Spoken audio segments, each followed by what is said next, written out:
Dann mal herzlich willkommen zurück auf dem Kanal Computersachen und wir beschäftigen uns jetzt mit den nächsten 2, 3 Videos mit Krypto-Wallets, mit Bitcoin-Wallet, mit Altcoin-Wallets, also wo bewahre ich meine Kryptowährungen auf und wie kann ich damit umgehen und sie handeln.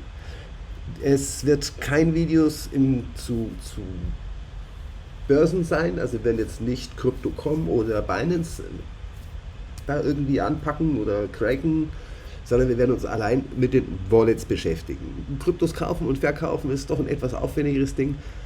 Ob ich da mal ein Video zu mache, wie das bei Crypto.com oder Coinbase oder Binance funktioniert, ist eine andere Sache. Wir beschäftigen uns jetzt einfach erst einmal mit 2 oder 3 Wallets, die man verwenden kann. Es gibt da große Unterschiede. Es gibt Cold Wallets, die sind generell nicht mit dem Internet verbunden, es sei denn, ihr benutzt sie. Es gibt Hot Wallets, die sind eigentlich immer mit dem Internet verbunden. Hat auch seine Vorteile, hat aber auch mehr Nachteile. Darauf gehen wir allerdings jetzt generell nicht ein. Wir gehen generell einfach davon aus, was gibt es für Wallets, welche Wallets sind für Anfänger, für Einsteiger geeignet. Was kann ich als Einsteiger verwenden, wo ich durchblicke, was ich verstehe. Binance-App, wenn ich mir zum Beispiel anschaue, furchtbar. Da blicke ich ja selbst schon mal als Checker nicht durch. Also, nee, lassen wir mal lieber. Eine Wallet ist eigentlich nichts anderes als eine Brieftasche, wo ihr eure Kryptowährungen aufhebt. Wir beschäftigen uns mit den Software-Wallets, die ihr auf Desktop, Handy oder Tablet laufen lassen könnt. Nicht mit den Hardware-Wallets wie Trezor, Ledger oder Bitbox. Da gibt es genügend andere Videos zu, sondern wir machen jetzt einfach mal für den Krypto-Einsteiger, der 50, 60, 100 Euro in Kryptos mal hat oder mal eine Zahlung über Krypto bekommt, mal verwenden möchte, einfach Kleinstil. Okay. Jede der Wallets, die ich euch vorstelle in den nächsten Videos, ist eine Wallet, die ihr auf dem Desktop benutzen könnt, die ihr auf dem Handy oder auf dem Tablet benutzen könnt. Ihr könnt auch alle 3 gleichzeitig verwenden, sie sind alle 3 synchron und alle 3 gleich funktionsfähig mit denselben Beständen. Genau, so soll das eigentlich auch laufen. So, was wir jetzt brauchen ist Coinbase Wallet Download für Windows und diese Seite lassen wir uns natürlich jetzt erstmal auf Deutsch übersetzen.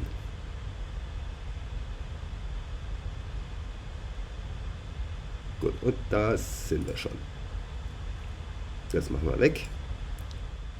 Gut, was wir hier bei der Coinbase Wallet nicht haben, ist eine Setup-Version für Windows, aber wir haben Download für Google Chrome, das heißt eine Erweiterung für Google Chrome, die wir verwenden können. So, dann sagen wir Add to Chrome. Erweiterung hinzufügen. Kurz abwarten, bis das gedownloadet ist.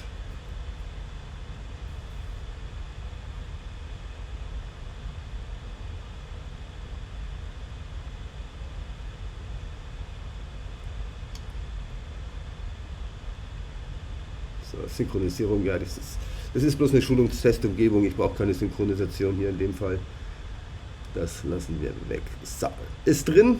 Haben wir installiert. Wie kommen wir da dran? Hier oben über die Erweiterungen. Es wird uns jetzt hier nicht in der Leiste angezeigt. Dann kommen wir hier auf Erweiterungen und hier können wir jetzt die Coinbase Wallet Extensions aufrufen. Da habt ihr auch gerade gesehen, da war so ein Pin-Nädelchen daneben. Wenn man das anklickt, dann kann man das generell oben in der Leiste einfach anpinnen. So, die Einrichtung der Wallet ist jetzt genauso, wie es auch auf dem Handy funktioniert. Ich zeige euch das dann nachher auch nochmal auf dem Handy, auf meiner Wallet. Ich benutze das Ding ja auch. Und wir legen jetzt mal in eurem Fall eine neue Wallet an. So, Wallet sichern. Sichern Sie diese 12 Wörter in einen Passwortmanager oder schreiben Sie sie sich auf und bewahren Sie an einem sicheren Ort auf. Halten Sie Ihre, man nennt es auch Seed-Files, geheim. So. Die kann man jetzt mal kurz anzeigen. Diese Wallet wird ja auch nie benutzt, da wissen wir was drauf. Das sind diese 12 Wörter. Wenn ihr irgendwann mal ein neues Handy bekommt, einen neuen Computer bekommt oder 10 Jahre euch überhaupt nicht mit Kryptos befasst habt, nach 10 Jahren da reingucken wollt, kommt ihr an eure Coins und eure Kryptowährung jederzeit dran. Vorausgesetzt, ihr habt diese 12 Wörter. Die kann ich jetzt leider nicht markieren. Na gut. Voraussetzt, ihr habt diese 12 Wörter. Habt ihr diese 12 Wörter nicht und ihr bekommt ein neues Handy, könnt ihr auf eure Wallet nicht mehr zugreifen. Diese 12 Wörter sind der Key zu euren Coins. Die Dinger sind heilig. Ich erinnere mich an einen Typ, der eine ganze Müllhalde umgegraben hat, um die Festplatte zu finden, wo er seinen Seed-Key drauf gespeichert hat und Zugriff auf 500.000 in Bitcoins hatte oder sowas, die dann einfach weg waren. So, wir können uns jetzt diese 12 Wörter in Clipboard kopieren. Ganz einfaches Beispiel. Dann machen wir Edit. Jetzt kurz den Editor auf. Command V. So, dann habe ich diese 12 Wörter und die kann ich mir jetzt erst einmal auf dem Desktop speichern. Auf dem Computer speichern sollte nicht die Lösung sein für eure 12 Kennwörter. Das ist jetzt einfach mal als Beispiel. Ihr könnt es jetzt mal kurz speichern. Speichern unter Desktop.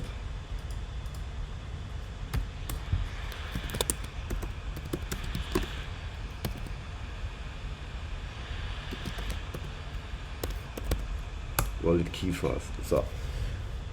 Damit habe ich die Datei erstmal gespeichert. Die solltet ihr dann auf irgendeinen Stick belegen, auf einen Zettel ausdrucken, irgendwo verwahren, wo sie sicher sind.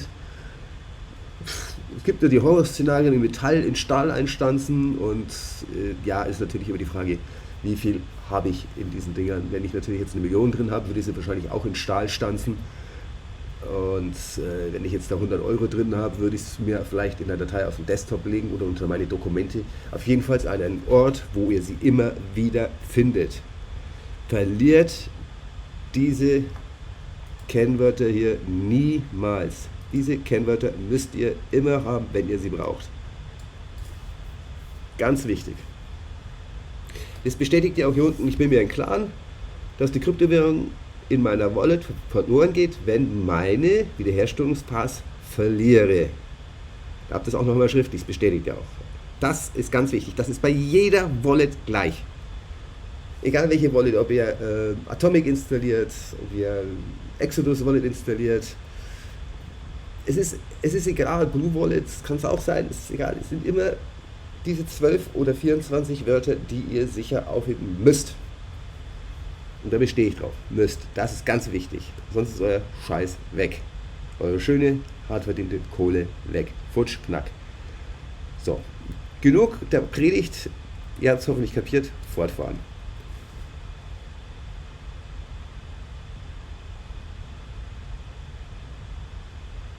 So. Hä?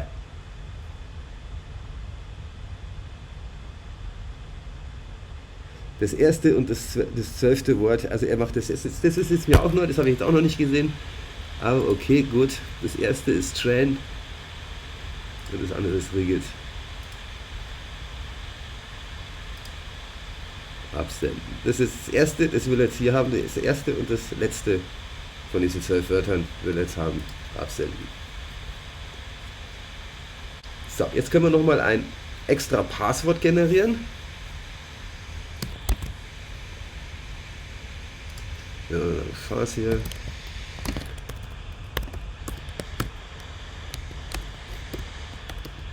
Passwort, das Pass 1, 2, 3. 1, 2, 3, 4.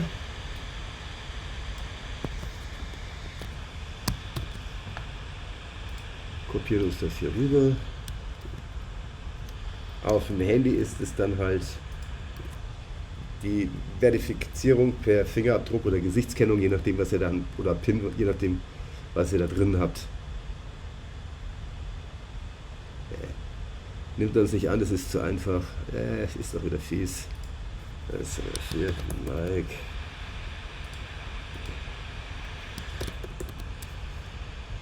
Sind wir schon gelb? Okay, jetzt dürfen wir.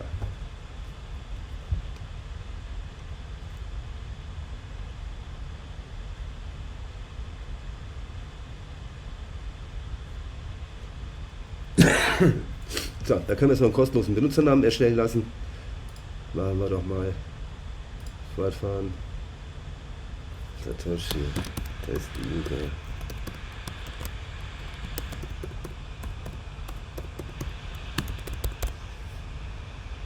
ist so lang.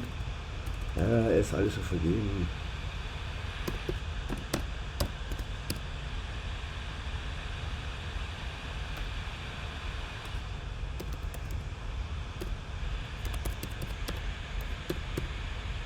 Ah, ist ein schönerer Name. Die Bedingung der Subdomain zustimmen. So, das heißt, man könnte direkt an euren Coinbase-Name von einer anderen Coinbase-Wallet aus direkt verschicken. Absenden.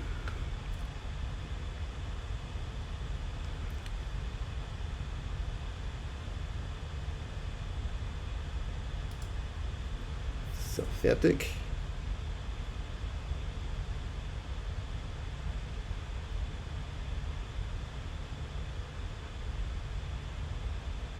Gut, wir sind jetzt hier drin. Assets, wir haben 0 Assets natürlich in unserer Wallet drin, ist klar, wir haben nichts angelegt.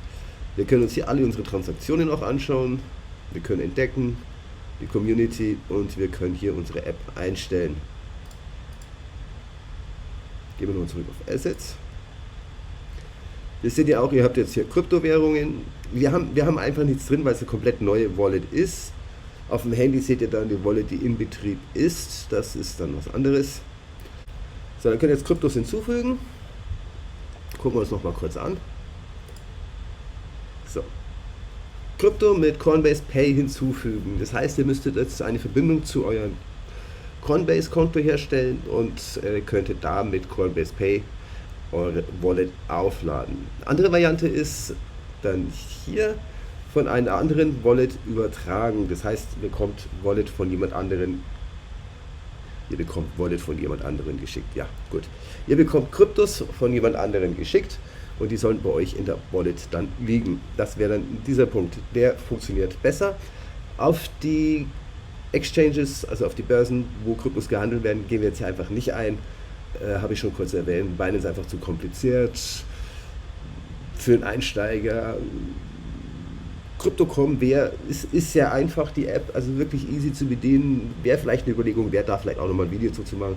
Muss ich mir noch überlegen, weil es doch immer ein bisschen ein heikles Thema ist, weil man doch irgendwie was zeigen muss und dann etwas von seinen Sachen offenlegen muss. Ja, ich denke drüber nach. Gut, dann könnt ihr euch alle Transaktionen anzeigen lassen, könnt es entdecken.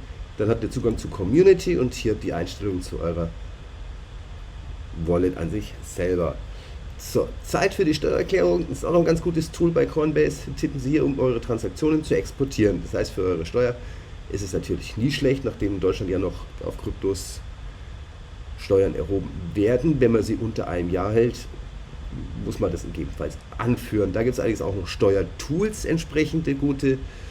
So, dann haben wir die üblichen Dinge bei Swap. Also Buy könnt ihr kaufen. Swap könnt ihr tauschen, dann könnt ihr verschicken und empfangen. Empfangen könnt ihr jetzt sagen, zum Beispiel an eurer Ethereum-Adresse. Würdet ihr hier anklicken, dann kann der andere das hier abscannen. Das ist bei der Handy-Version genau dasselbe. Ihr könnt jetzt aber auch diese Adresse, die man sieht hier unten abgeschnitten, ein bisschen einploppen. Könnt ihr die natürlich auch kopieren und dann per E-Mail oder Messenger oder so verschicken. Solana brauche ich glaube ich nicht eingehen, mit Solana würde ich die Finger lassen. Ist eine Sache für sich. Dann habt ihr NFTs, die könnt ihr handeln, ihr könnt ja NFTs kaufen, wer das möchte. Ich halte von diesem NFT-Zeug eigentlich irgendwie so wirklich gar nichts, weil ich irgendwie vielleicht auch einfach den Sinn dahinter nicht verstanden habe. Was machen bunte Bildchen für einen Haufen Kohle auf meinem Handy? Wo ich immer wieder einen Deppen finden muss, der mir die im Endeffekt wieder für das Geld abkauft. Ja, macht euch euer eigenes Bild darüber. Wie gesagt, ich kratze ja nur ein bisschen auf der Oberfläche. So, dann habt ihr noch die DeFi-Währungen hier. Also, aber es ist halt, wie gesagt, momentan ein bisschen, es sind keine Transaktionen vorhanden. So, dann schauen wir uns das mal ganz kurz auf dem iPhone an. Wir gehen hier in die Coinbase Wallet rein. Und ich habe hier genau denselben Bildschirm, das seht ihr eigentlich. Allerdings habe ich es jetzt hier komplett auf Deutsch. Ich habe jetzt kaufen, ich habe tauschen, dann habe ich Bridge, senden und erhalten. Dann habe ich hier unter Krypto, hier unten, Bitcoin drin, 36 Euro, 36 Euro, das sind 0,00129. Das ist das, was ich gesagt habe. Ihr werdet nie einen ganzen Bitcoin handeln, ihr werdet immer Bruchteile von einem Bitcoin handeln. Oder ich hoffe 2,1 oder 10,9 Bitcoins. Das wäre natürlich auch ein stolzes Sümmchen. Wenn ihr das erhalten würdet, habt ihr ausgesorgt. Bin ich dafür, drückt euch den Daumen, hätte ich auch gern. So, dann Mysterium, das ist ein Dienst, der bei mir auf dem Server läuft. Der produziert ein bisschen Mist. Das habe ich letztens ja mal umgestellt. Da ist noch nicht viel drauf. Ich glaube, es sind 2 Einzahlungen oder sowas mittlerweile. Dann sagen wir einfach mal senden. Das sind Dollar. Ja, gut. Also könnten wir jetzt sagen, ich will $1 schicken. Gut, $1. Das sind 0,0000354 BTC. Die könnte ich mit Bitcoin schicken oder ich könnte jetzt sagen, ich will Mysterium schicken. Jetzt sind wir wieder draußen. Ist auch recht. Dann können wir das hier austauschen auf der Seite. Und jetzt können wir auch 0,00001 Bitcoin verschicken. Das wären $2,82. Da sagt er auch entsprechend drunter gleich, der Betrag ist verfügbar. So, dann können wir hier noch auswählen, von was wir schicken wollen, also Mysterium zum Beispiel oder Bitcoin, also die Währungen, die vorrätig sind.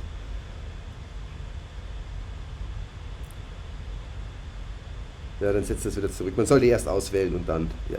Das sind so die Kleinigkeiten, man sollte erst den Betrag auswählen, dann haben wir $2,85 haben wir gesagt. Und dann können wir jetzt sagen, hier weiter. So, und jetzt kommt eben die Adresse. Dann kann ich hier den Barcode scannen, wo ich vorhin schon mal gezeigt habe, wie so ein Barcode aussieht, wenn er unter Received. Der Gegner wird jetzt dann unter Received gehen und wird sagen Barcode. Richtig. Dann könnten wir jetzt den Barcode scannen und würde eingesetzt. Oder wir fügen hier die Adresse ein, die wir einfach per Bitcoin erhalten haben. Was laber ich eigentlich heute? Die wir per E-Mail oder Messenger bekommen haben, können wir hier auch direkt die Adresse eintragen. Ne, das ist hier das mit dem Erhalten.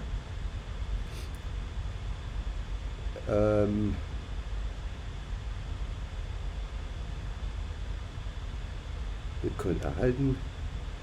Dann bekomme ich jetzt hier meinen Key. Und wer den abscannt, kann mir jetzt quasi, ihr könnt jetzt quasi diesen Code, den ihr auf dem Bildschirm seht, mit eurer Bitcoin-Wallet scannen und mir $1 überweisen oder sowas. Ja, wäre möglich. Dann könnt ihr auch sagen, eigene Adresse weitergeben, dann könnt ihr sie direkt teilen. Das Android und iPhone ist da wieder ein bisschen unterschiedlich. Das ist so. Dann habt ihr hier kopieren, das ist in die Zwischenablage kopiert. Das ist dann diese komplette Adresse, die hier angegeben ist. XFFE86 wird sie angegeben und endet mit E4BEEA. Da können wir die Adresse dann kopieren und sie weitergeben. Ja, das ist die Ethereum-Adresse, das ist dann hier unten ist dann die Bitcoin-Adresse. Und dann haben wir hier noch andere Assets. Andere Assets, wieso habe ich da Bitcoin und Dodge? Nee, habe ich nicht. Wundert mich gerade. Das war es eigentlich zu dieser Wallet. Schicken und erhalten. Ja?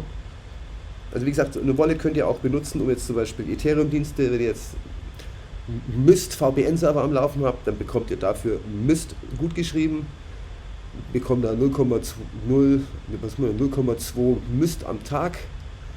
Das heißt, nach 5 Tagen habe ich einen Mysterium-Coin beieinander.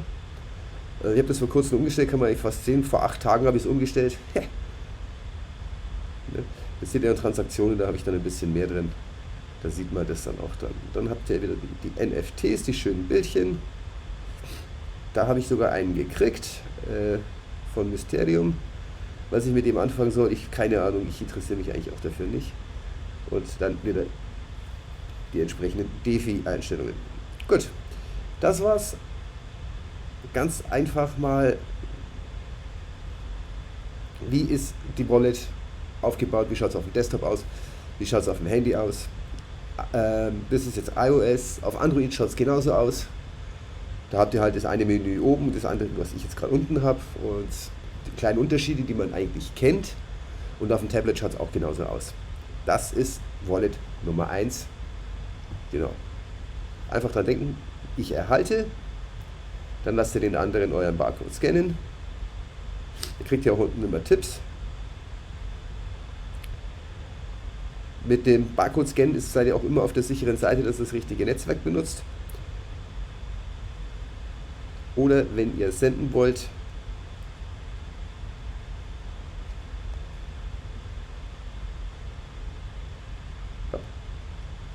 dann auch über den Scannen bzw. euch von dem anderen die Adresse geben lassen. Nachdem ich sie vorhin die Zwischenablage kopiert habe, habe ich jetzt hier einen drinstehen, eine Wallet, die könnte ich jetzt einfügen. Dann würde ich mir selber jetzt quasi das Geld schicken. So, Vorschau meiner Transaktion steht bereit. So schaut dann eine Transaktion aus. Netzwerkgebühr wäre 0,61 $. BTC ist ein bisschen teurer zum Verschicken, da verwendet man auch in der Regel Lightning. Und Lightning, das kommt dann in der Blue Wallet dran. Das wird das nächste Video sein. Das ist dann die Blue Wallet. Da gibt es kein Ethereum, da gibt es keine Altcoins wie Doge oder sowas. Da gibt es nur Bitcoin und Lightning. Lightning ist ein 1 Million Lightning, also Satoshi, sind ein Bitcoin quasi. So, genau. Und da kann man dann direkt mit bezahlen. Es ist ein sehr schnelles Netzwerk mit sehr, sehr niedrigen Gebühren, arbeitet korrekt aber auch auf Bitcoin. So, sollte euch das Video geholfen oder gefallen haben, dann lasst bitte ein Like oder ein Abo da oder beides. Und wenn ihr den Kanal unterstützen wolltet, findet ihr einen Link unten in der Videobeschreibung. Solltet ihr mit der ganzen Sache nicht klarkommen, könnt ihr euch gerne an uns wenden. Wir bieten auch Schulungen und Training an für Einzelpersonen oder in Gruppen. Und die KSC hilft euch auch bei der Konfiguration, falls es da Schwierigkeiten gibt, für 25 € ohne Vertragsbindung. Und der Link ist unten in der Videobeschreibung.